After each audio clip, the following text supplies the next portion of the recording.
नमस्कार, news times के इस बुलेटिन में आप सभी का स्वागत है। आपके साथ मैं तृप्ति विश्वकर्मा। आइए खबरों का सिलसिला आप शुरू करते हैं। पश्चिमी सिंहभूम, सरायकेला खरसवा एवं खूंटी जिला के जंगलों में लगभग एक दशक तक आतंकवाद का पर्याय रहे जोनल कमांडर जीवन कंडुलना के रांची पुलिस के समक्ष आत्मसमर्पण करने के बाद सुरक्षा बलों ने उसकी निशानदेही पर हथियारों को बरामद कर लिया। एक रिपोर्ट। पश्चिमी सिंहभूम जिला के सारंडा एवं पोड़ाहाट जंगल में पिछले एक दशक से माओवादी संगठन का नेतृत्व करने वाले जोनल कमांडर जीवन कंडुलना के रांची पुलिस के समक्ष आत्मसमर्पण करने के साथ ही इन क्षेत्रों में माओवादी संगठन को न सिर्फ बड़ा झटका लगा बल्कि संगठन के सक्रिय रहने पर भी सवाल उठने लगे हैं।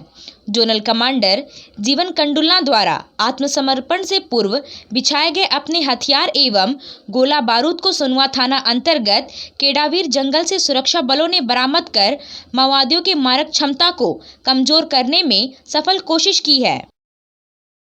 जीवन कंडुलना रांची जिला पुलिस के एसएसपी के समक्ष आत्मसमर्पण किए थे। उनसे लगातार यहाँ की एक संयुक्त टीम एसपी चाईबासा के द्वारा भेजी गई थी पूछताछ करने के लिए। पूछताछ के दौरान जीवन कंडुलना के द्वारा बताया गया कि वो भागने के पहले अपने दस्ता का हथियार सोनुआ थाना अंतर्गत केड़ाबीर टोला टेंडर कोचा के जंगल में छुपा के रखे हैं। तो उनके द्वारा बताए गए निशानदेही पर चाईबासा जिला पुलिस के एडिशनल एसपी ऑप्स और 60 बटालियन के कमांडेंट के निर्देश पर इनकी पूरी टीम जाकर के संयुक्त छापामारी की और छापामारी के दौरान उनके द्वारा बताए गए स्थान से 303 का एक राइफल, 315 का 3 राइफल, गोली 220 पीस, पाउच, बैटरी,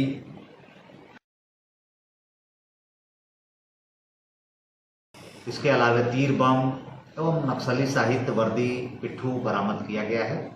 माओवादी जोनल कमांडर जीवन कंडुलना ने भले ही रांची में पुलिस के बड़े अधिकारियों के समक्ष आत्मसमर्पण किया हो, लेकिन पश्चिमी सिंहभूम के जंगलों में ही सुरक्षा बलों ने जीवन कंडुलना को आत्मसमर्पण के लिए मजबूर कर दिया था। वास्तविक रूप में देखें तो जीवन कंडुलना के आत्मसमर्पण की कहानी सीआरपीएफ 60 बटालियन एवं जिला पुलिस की टीम ने ही लिखी थी।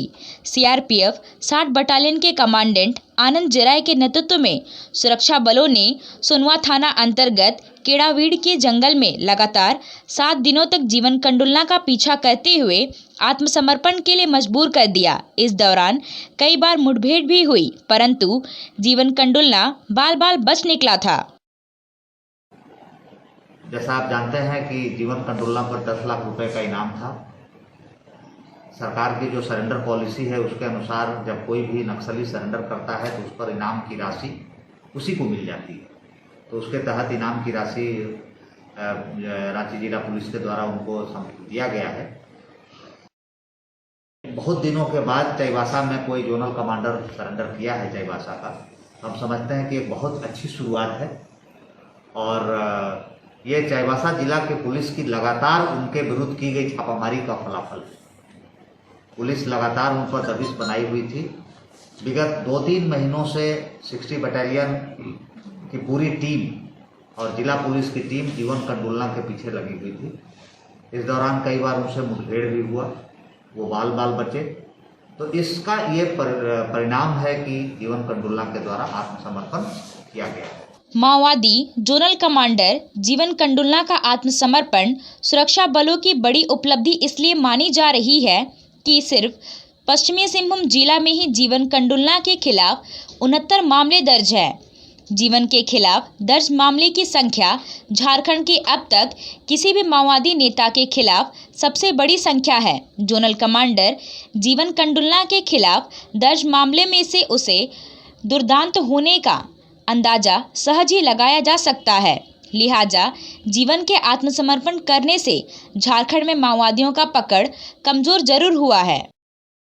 विरुद्ध में 69 कांड, टोटल 69 केसेज दर्ज है उनके विरुद्ध में। ये अगर केसों की संख्या का देखें तो ये बहुत बड़ी संख्या है। एक नक्सली के विरुद्ध में 69 केस है और पूरे राज्य में देखिएगा तो 77 केस उनके विरुद्ध। सिंहभूम रेंज के डीआईजी राजीव रंजन के दिशा निर्देश पर पिछले कुछ महीनों में माओवादियों एवं नक्सलियों के खिलाफ लगातार चलाए जा रहे अभियान के क्रम में सुरक्षा बलों को लगातार मिल रही सफलताओं से जवानों का उत्साह जहां दोगुना हुआ है, वहीं माओवादियों एवं नक्सलियों की पकड़ ढीली पड़ती नजर आ रही है। लिहाजा डीआईजी ने एक बार फिर माओवादियों के बड़े नेता मिसिर बेसरा सहित अन्य नक्सलियों को आत्मसमर्पण का मौका देने की बात कही, तो वहीं इनकाउंटर कर सफाया करने की भी बात कह रहे हैं।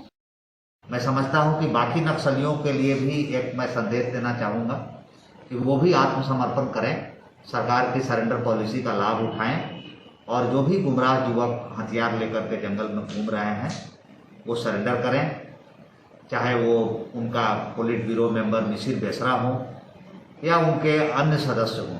सभी से मैं यही कहूँगा, नहीं तो पुलिस लगातार छापामारी कर रही है, पुलिस मुठभेड़ लगातार का हो रहा है नक्सली और पुलिस के बीच में, इसलिए बेहतर है कि वो सरेंडर कर। पश्चिमी सिंहभूम जिला के सारंडा एवं पोड़ाहाट जंगल में माओवादियों में नक्सलियों के खिलाफ जारी सुरक्षा बलों की अघोषित जंग से माओवादियों को बैकफुट पर आना पड़ा है।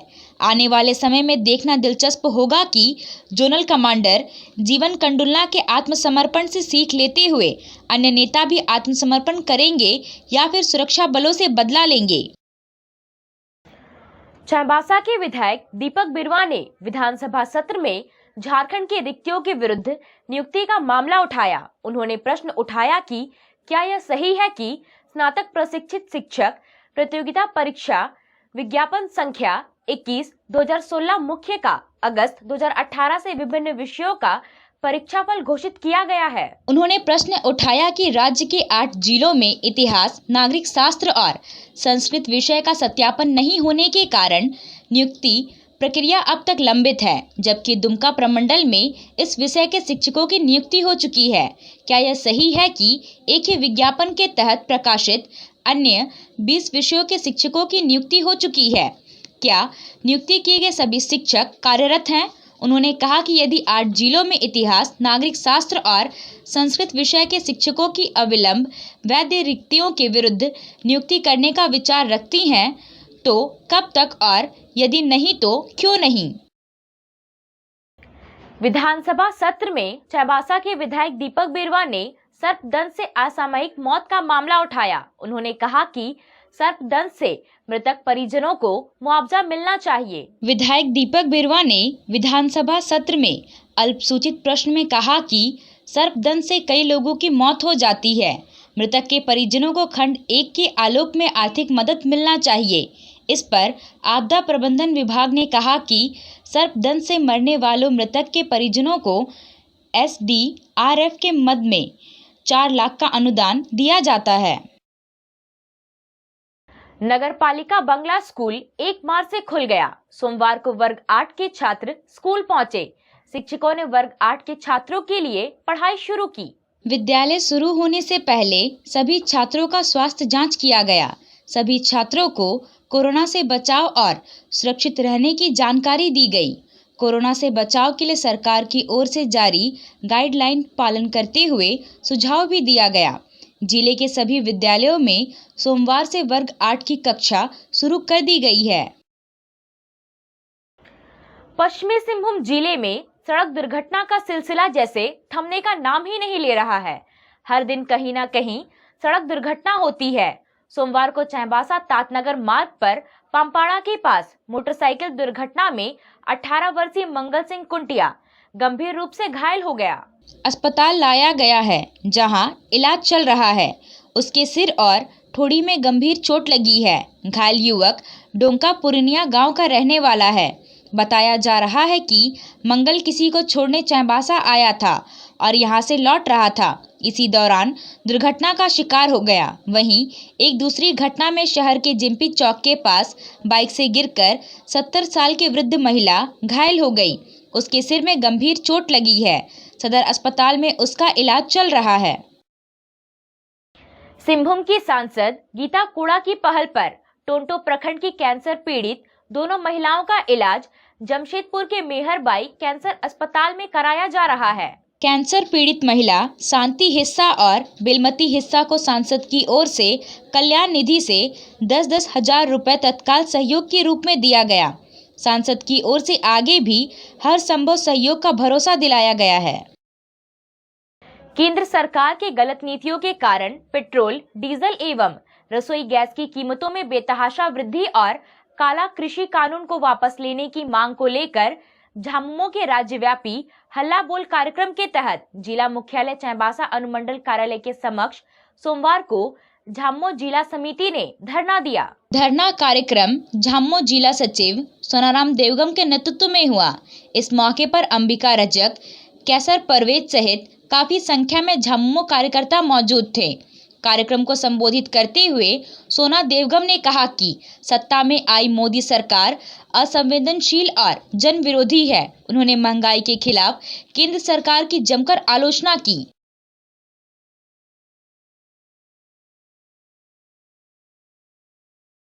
रोटरी क्लब की ओर से 105वां मासिक रक्तदान और जागरूकता शिविर का आयोजन सदर अस्पताल स्थित ब्लड बैंक में किया गया।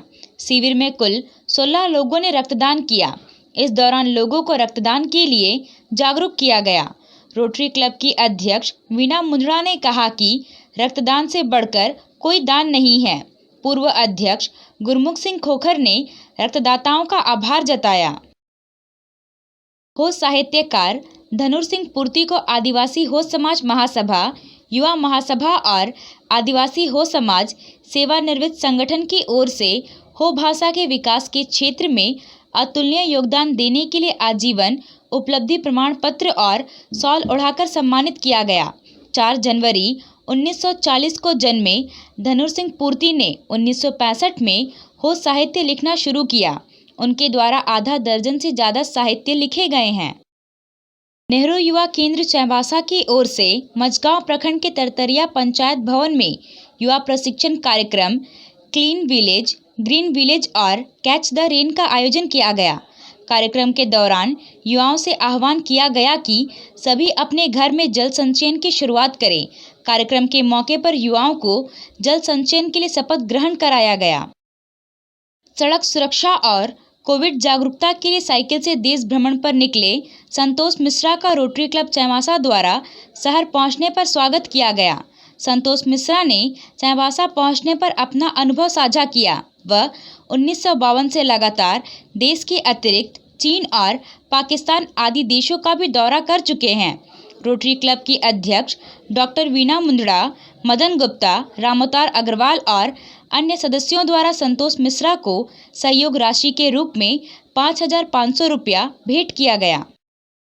रोटरी क्लब की ओर से बहरेपन की जांच के लिए शिविर का आयोजन किया गया, जिसमें 21 व्यक्तियों को जांच के बाद चयनित किया गया था।